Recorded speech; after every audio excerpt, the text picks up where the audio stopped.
Valley residents were shocked by their power bills this past winter as natural gas prices have soared, and PG&E isn't done yet.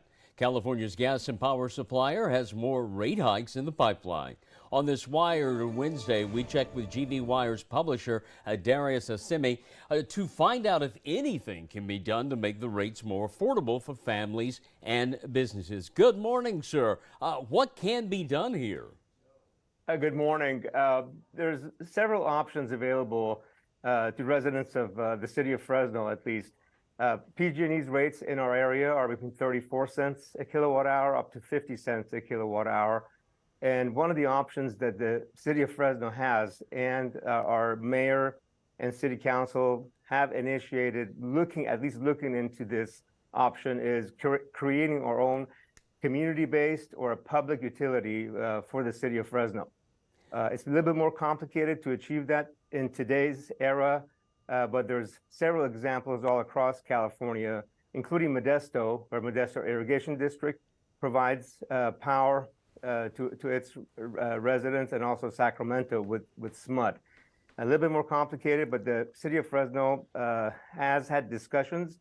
The mayor has on looking at hiring a consultant to start this pathway.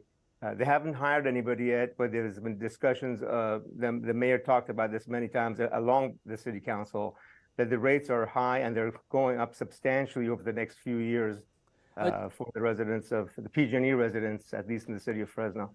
Do we know what the rates are like in Sacramento and Modesto with their own districts? Yeah, that's a great question. So SMUD, which is the Sacramento-based municipal utility district, they're between 11 cents a kilowatt hour and 32 cents a kilowatt hour. Roughly half of where we're at, even lower. They do have a flat monthly fee. SMUD's fee is like $23 a month, and then the Modesto Irrigation District, they pay between 12 and 18 cents a kilowatt hour with a flat fee of it's like roughly $30 in usage. But overall, their rates end up being 25 to 30% lower than a typical similar use. These are approximate numbers, depending on your use and number of home folks in the family, et cetera. But they're roughly in that range, 25 to 30% lower than what Fresno residents end up paying. Wow. So there are options out there for us, and I know Fresno City Council and the mayor are at least have had discussions to start looking into this. Well, as California transitions to all-electric homes, what's going to be the impact on our utility rates?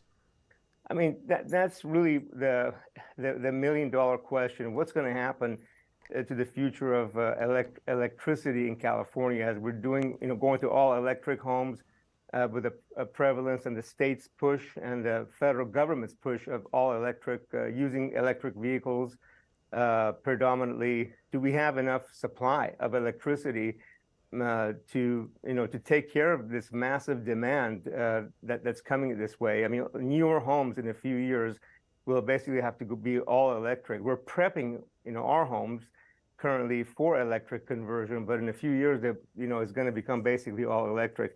So it's going to become a choice. Do you have enough money to pay your electric bill, or do you have enough money to pay your mortgage and buy food? These are going to be some tough choices coming, unless if the state makes some changes in providing more electricity at more affordable rates to the residents of our state. All right, thank you so much for updating us on this important subject and for being with us on this Wired Wednesday morning. I hope you have a good day.